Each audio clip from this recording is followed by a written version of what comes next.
what if the devastating conflicts in Ukraine and the Middle East aren't actually about borders or ideology at all? What if they're, the violent kinetic symptoms of a decades-long accounting problem on a U.S. Treasury spreadsheet? Yeah. I mean, that is a profoundly unsettling shift in perspective. Just to move from the physical human reality of a battlefield to the cold mathematical reality of a national ledger. It really is.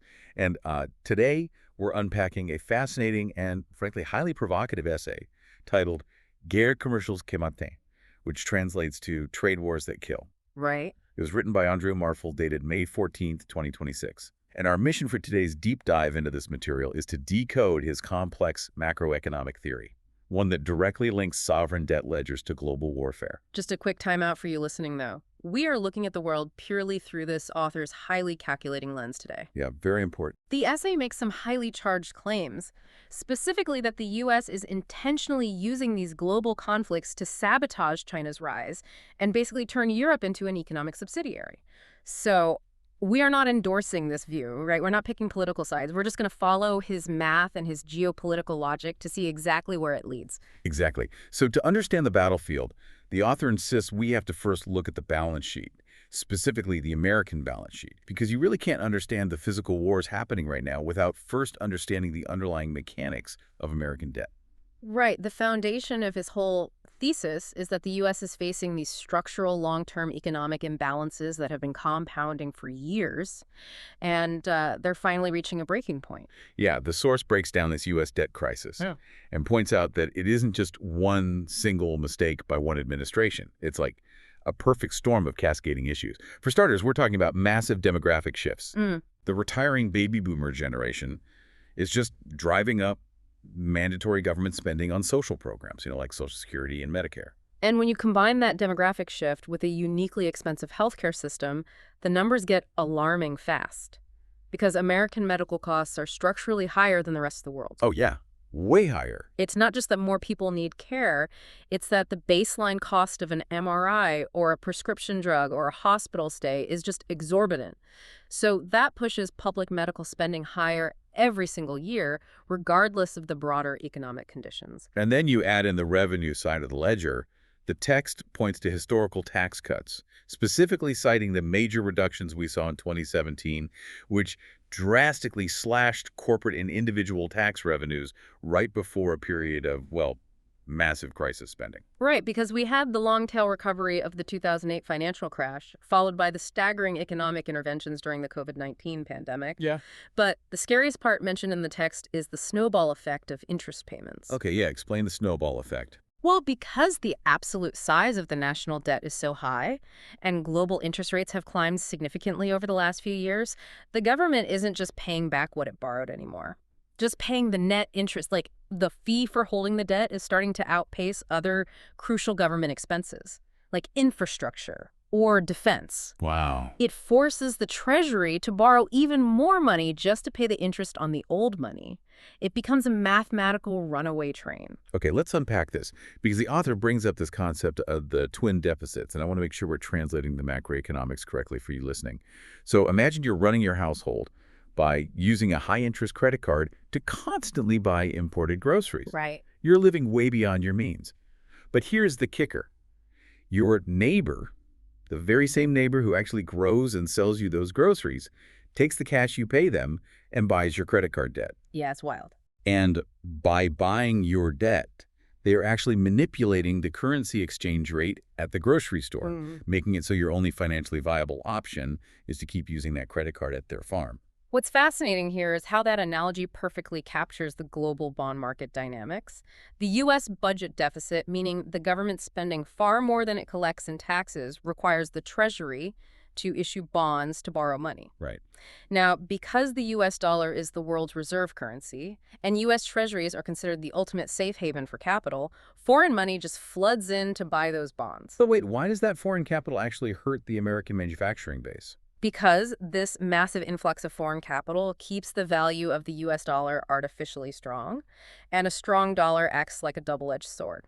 Hmm. On one side, it makes foreign imports incredibly cheap for American consumers, which feels great when you're buying like a flat-screen TV. Yeah. But on the flip side, it makes American exports much more expensive for the rest of the world to buy. Ah, I see. So the budget deficit drives foreign investment, which strengthens the dollar, which in turn hollows out domestic manufacturing and inflates the trade deficit. The trade deficit is literally the financial reflection of the budget deficit. That is the twin deficits hypothesis in action. Okay, so if the U.S. is aggressively issuing all this debt just to keep the lights on, who is the neighbor buying it all up? I mean, we read the news. Washington and Beijing are locked in a fierce, incredibly tense geopolitical rivalry. Oh, absolutely. There's constant talk about national security and the threat of the other. So why on earth would they fundamentally fund each other? Yeah. It sounds like the world's most toxic, high-stakes, codependent marriage. It really is a closed financial loop, and breaking it is incredibly dangerous for both parties. Let's look at how China's economy actually operates. They have built an unprecedented manufacturing engine producing massive amounts of cheap goods. And the source notes, this isn't just because of cheap labor anymore, right? Right, no. It is heavily aided by intense state subsidies for things like energy, water, and transport, which artificially depresses global market prices. The author calls it dumping, or the China Shock 2.0. They are basically flooding the global market with goods priced below the actual cost of production. Yeah, and that dumping strategy only works because the U.S. culture of high consumption and low savings is perfectly primed to absorb those goods. So China accumulates billions and billions of U.S. dollars from this massive trade imbalance. Okay. Now, here is where the mechanics get tricky. Unlike Americans, Chinese citizens have an extremely high domestic savings rate and relatively weak internal consumption. Meaning the everyday Chinese consumer isn't buying enough of their own stuff to keep those massive subsidized factories running. Correct. The domestic market simply cannot absorb the immense industrial output. Therefore, the Chinese government must export to maintain millions of manufacturing jobs. It's an absolute non-negotiable requirement for their domestic social stability. So what do they do with all those U.S. dollars they just earned? Well, if the Chinese central bank exchanged all those dollars for their own currency, the yuan, the global demand for the yuan, would skyrocket. And demand skyrockets. The value of the yuan shoots up, which would instantly make all those Chinese exports terribly expensive for Americans, totally destroying their competitive advantage. Exactly. So they have to park those dollars somewhere safe, outside of their own currency, to keep the yuan weak and their exports cheap. They take those dollars and buy U.S. Treasury bonds. They are recycling their massive export earnings right back into the American government. Meaning China is directly financing the U.S. debt crisis, which allows the American government to keep their interest rates somewhat manageable and allows American consumers to keep buying cheap Chinese goods. Right. The author specifically calls this a mutual trap. Like, China literally cannot stop selling to the U.S. without collapsing its own industrial model and risking massive domestic unemployment. Yeah. But the U.S. cannot stop buying from China and relying on them to buy treasuries without triggering a catastrophic debt crisis that would skyrocket the cost of living for everyday Americans overnight. They are completely handcuffed together. But for a long time, this mutual trap worked. It functioned exactly as designed. It kept American inflation artificially low for decades, and it drove rapid, historic Chinese economic development. So if the U.S. decides to forcefully break this trade codependency, how do they actually do it? Because according to the author, the math simply started favoring China over time, and the U.S. realized they were losing the long game. Let's look at the actual numbers provided in Annex 1 of the source. The numbers are staggering. Yeah, between 2006 and 2026, the U.S. debt per capita literally quadrupled. It jumped from roughly 23,000 euros per person to a staggering 104,000 euros per person today. Which puts their total debt at over 122% of their GDP. Meanwhile, look at China over that same 20-year period. Their debt per capita went from a mere 400 euros in 2006 to 13,500 euros today. They grew immensely, yes, but they aren't drowning in the same structural way. And as a quick side note, the data shows Russia kept its debt incredibly low, sitting at just 3,400 euros per capita today. Russia's low debt is a fascinating detail. It's largely a trauma response to the 1998 ruble crisis. That economic collapse led them to aggressively hoard foreign reserves and actively avoid Western debt markets, which ended up deeply impacting the current geopolitical landscape. Interesting. But returning to the U.S. and China, the core issue isn't just the sheer volume of debt, it's how the capital was deployed. The U.S. used this system to finance immediate domestic consumption and cover budget shortfalls. China used its massive surplus capital to fundamentally evolve. They didn't just sit on those dollars making cheap plastic toys forever. Not at all. They funded a massive state-directed industrial transition up the value chain. Today, China dominates crucial high-tech markets. We are talking about electric vehicles, advanced batteries, solar energy supply chains, and telecommunications networks. Wow. Furthermore, they use those vast dollar reserves to fund the Belt and Road Initiative. They effectively became the global lender of first resort to the developing world, buying up critical infrastructure ports, railways, and vital mineral mines in Africa and Latin America, securing the raw materials of the future. And they also started strategically hoarding gold. Why gold specifically? Because physical gold sits entirely outside the Western banking system. China watched how the West used the SWIFT financial system to sanction Russia, freezing billions in dollar reserves overnight. China wanted immunity. You can't digitally freeze physical gold sitting in a vault in Beijing. Here's where it gets really interesting. The U.S. eventually wakes up to this reality. They look around and realize their manufacturing base is totally hollowed out, their society is heavily polarized from the resulting job losses, and they have essentially funded their biggest rival's rise to superpower status through their own consumption. Right. So how does Washington react?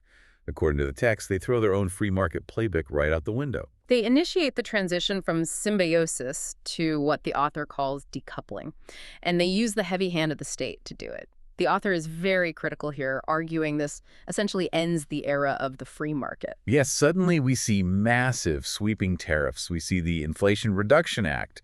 And let's be clear about what that is. Despite the very PR-friendly name, the author points out it's actually a massive, forceful state subsidy program designed to aggressively incentivize companies to move manufacturing back to the U.S. It's pure protectionism. Exactly. Then you have the chip war.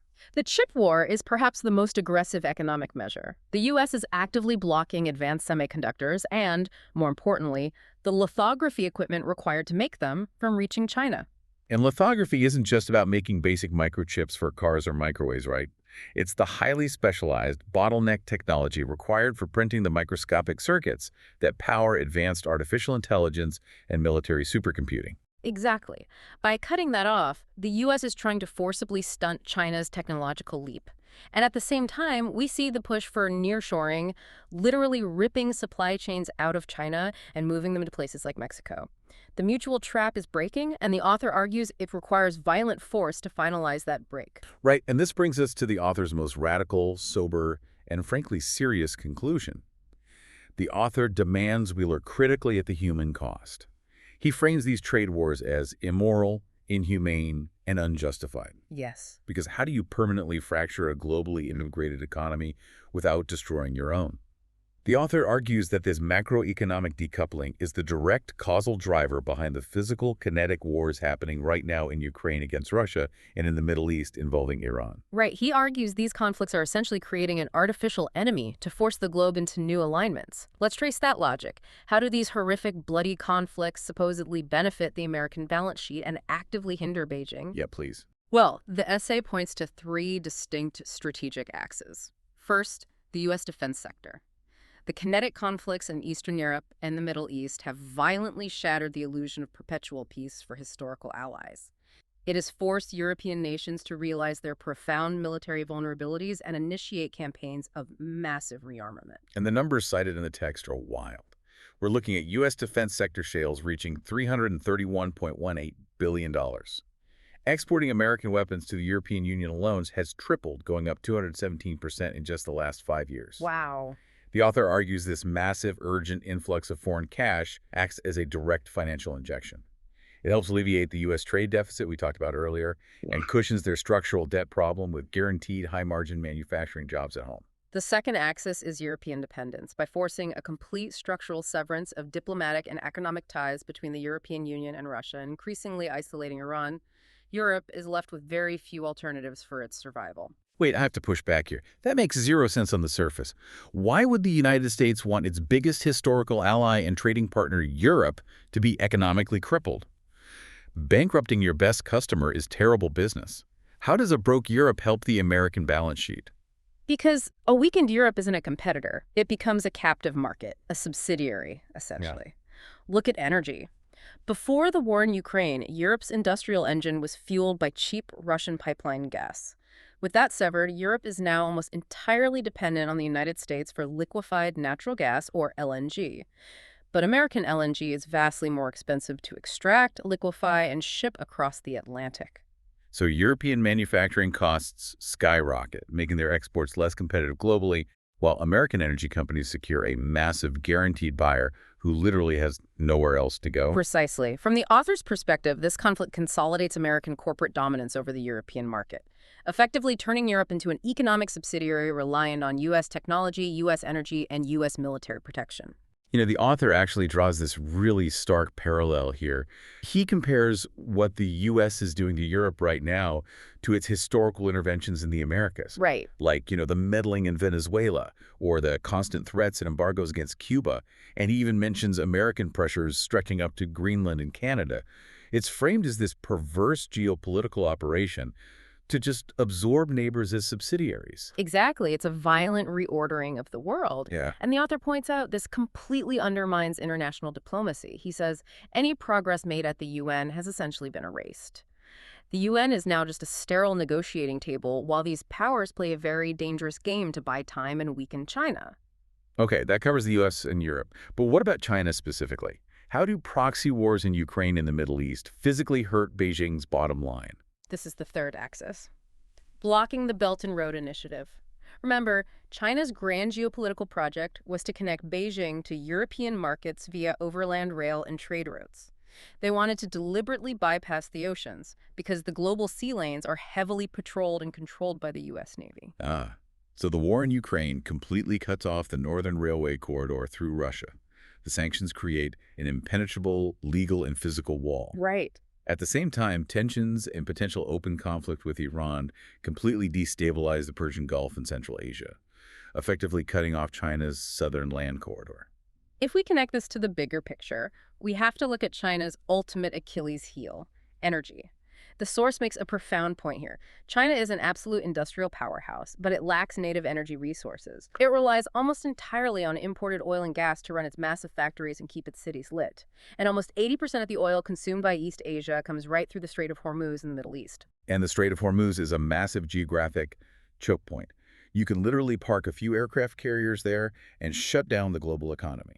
China knew this was a massive strategic vulnerability, which is why they recently signed a monumental $400 billion strategic pact with Iran to secure cheap, reliable oil, explicitly bypassing Western markets and U.S. dollar hegemony. So, by the U.S. putting intense diplomatic, economic, and military pressure on Iran and destabilizing that specific region, they aren't just fighting a regional foe over ideology, they're directly threatening China's vital physical energy lifeline. It forces Beijing into a desperate corner. If their sea routes are threatened by Western naval presence and their Iranian partners are pressured economically and militarily, China is forced to pivot urgently. They have to rely on an expensive, logistically nightmarish overland reliance on Russia for energy. Right. And the current overland infrastructure like the Siberian pipelines and railways just aren't built to handle the sheer volume of energy China's industrial machine demands. So it raises their production costs, slows down their manufacturing, and actively suffocates the Chinese economy. It is a deliberate strategy of geographic and economic asphyxiation. It forces China to spend its wealth solving logistical nightmares rather than continuing its rapid technological ascent. And the author warns that this fierce competition for natural resources and cheap labor is imposing a violent order on the world, with wildly unpredictable environmental consequences too, because as these disputed regions expand, we're essentially on a path to self-destruction. Yeah, the environmental and human toll is immense. So what does this all mean? We started today by asking if the wars dominating our screens were about something deeper than just drawing lines on a map. According to this deeply provocative essay, we're looking at a world where global conflicts are not isolated, tragic accidents. Instead, they are highly interconnected tools in a violent economic strategy. A strategy designed to forcefully preserve U.S. financial hegemony, to deliberately break a toxic, decades-long mutual trap of debt, and to fracture the entire globe into competing, isolated blocks where the U.S. holds the best cards. For you listening, this means the cost of your imported groceries, the value of your retirement savings, and the physical stability of the global supply chains you rely on every single day. They are all intimately, terrifyingly tied to this grand, invisible tug-of-war over sovereign debt. It really strips away the political rhetoric of good versus evil and looks purely at the ruthless flow of capital and resources. And this raises an important question, one that builds directly on the author's grim diagnosis. If the current fragile global system relies on a toxic financial codependency between the world's two superpowers, what happens when the rest of the world decides they've had enough? You mean the collateral damage? Yes. Think about the heavily indebted European Union watching its industrial base erode, or the resource-rich nations of the global south watching their commodities get weaponized. What happens when they decide they no longer want to pay the price, whether in imported inflation, lost trade opportunities, or the devastation of actual proxy warfare for this superpower rivalry? Wow. What does a truly decoupled world ultimately cost the average citizen? If breaking a macroeconomic credit card habit requires a global trade war that turns kinetic, we have to ask ourselves how much physical destruction the global system can sustain before the ledger itself burns down. Suddenly, that clean binary X-ray of global conflict looks incredibly murky. You can't just look at the physical damage on the evening news. You have to look at the massive unseen spreadsheet that funded it. We'll leave you to mull that over.